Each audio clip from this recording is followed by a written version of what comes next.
नमस्कार सर्वांचे स्वागत आहे माझ्या यूट्यूब चॅनल कल्पना व्लॉगमध्ये। तर आज आपण बघणार आहोत की कुटुंब नियोजन जो कार्यक्रम आहे त्याच्या अंतर्गत आपल्याला FVLMIS ची मागणी करायची आहे।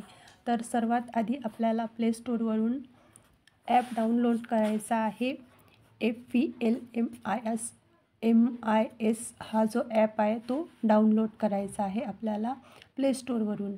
आणि डाउनलोड केल्यानंतर तो ॲप ओपन करायचा आहे आणि त्याच्यावर आपला जो यूजर नेम आहे आणि पासवर्ड आहे तो टाकून घ्यायचा आहे। तर हा यूजर नेम आणि पासवर्ड आहे तो आपल्याला PSCमधून आपल्या नावाने मिळतो। जर तुम्हाला मिळाला नसेल तर सर्वांनाच हा पासवर्ड मिळेल आणि लवकर मिळेल, कारण आपल्याला कुटुंब नियोजन कार्यक्रमाअंतर्गत आपल्याला ही मागणी करायची आहे।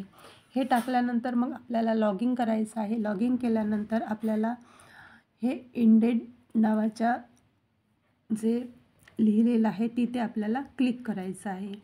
तर हे क्लिक केल्यानंतर आपल्या मोबाईलच्या स्क्रीनवर अशा प्रकारे अजून एक पेज ओपन होईल। त्याच्यामध्ये आपल्याला राईज इंडेंटवर क्लिक करायचं आहे।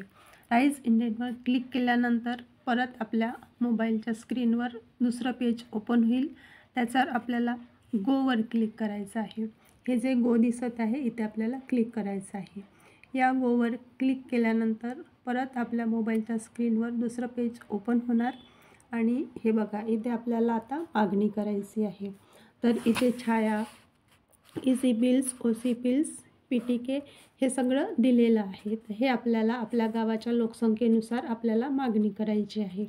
तर तुमची लोकसंख्या जर 1000 असेल तर त्यानुसार मागणी करायची आणि 400, 500, 700 असेल तर त्यानुसार मागणी करायची। तर इथे जे EC बिल्स आहे हे आपल्याला 1 किंवा 2च मागणी करायची आहे। तर माझी इथे मागणी केलेली आहे आणि परत मी जेव्हा हा ॲप डबल ओपन केला होता तेव्हा हे अशा प्रकारे लाल दिसायला लागलं आणि हे आपल्याला एका महिन्यामध्ये एकदाच मागणी करता येते। त्याच्यामुळे हे आपल्या स्क्रीनवर अशी हे इन्स्ट्रक्शन आलेली आहे की तुम्हाला या महिन्यात आता मागणी करता येणार नाही। तर अशा प्रकारे तुम्ही प्रत्येक महिन्याला मागणी करा। आपल्याला ही मागणी आता प्रत्येक महिन्याला करावी लागणार आहे, कारण आपल्याला या ऑनलाईन मागणीचे 100 रुपये दर महिन्याला मिळणार आहे। त्याच्यामुळे सर्व आशाताईंनी आपल्या मोबाईलवर हा ॲप डाउनलोड करून दर महिन्याला ह्या कुटुंब नियोजन साधनाची मागणी करायची आहे, ज्याचं नाव आहे FVLMIS म्हणजे फॅमिली प्लॅनिंग। तर